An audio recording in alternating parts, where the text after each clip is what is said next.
a protest in Los Angeles in November.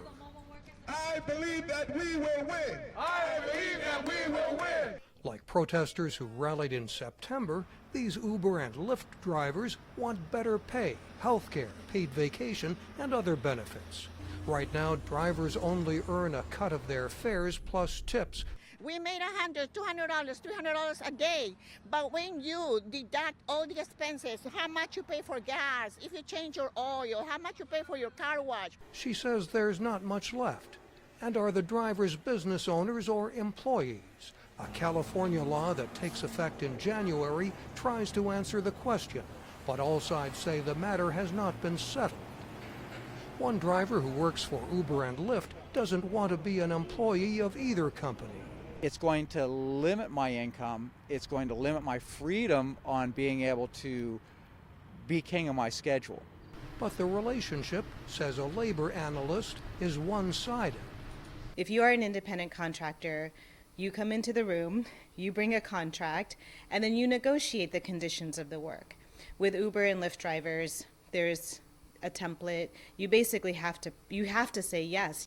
In September, California Governor Gavin Newsom signed a bill to impose strict tests to distinguish contractors from employees in many fields. It can be a construction worker, it can be a nail salon worker, janitors, it can be other more professional skills. Some of them got carved out. Some are exempted, including doctors and lawyers. Worried truckers who want to stay independent also want an exemption. And restaurants that rely on internet-based delivery services say it will hurt business. That's a brick and mortar that's actively engaging to expand their business through technology, and that needs to be supported and protected at all costs. Uber and Lyft say that forcing drivers into a traditional job structure hurts drivers. That limits their flexibility. And we know from research that at least 75% of these drivers want to remain flexible. Uber, Lyft, and the food delivery company DoorDash are spending $30 million each to promote a compromise measure, which they hope to qualify for next year's election ballot. It would offer a guaranteed base wage and other benefits and provide for better screening and safety training for drivers. Critics say there are too many loopholes.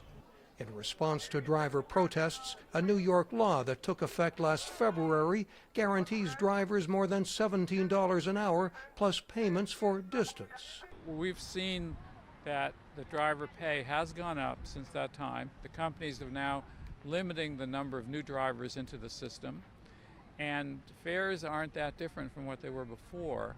In California and other places, both sides say the issues will be resolved through negotiation, fine-tuning local and state laws, challenges in court, and at the ballot box. Mike O'Sullivan, VOA News, Los Angeles.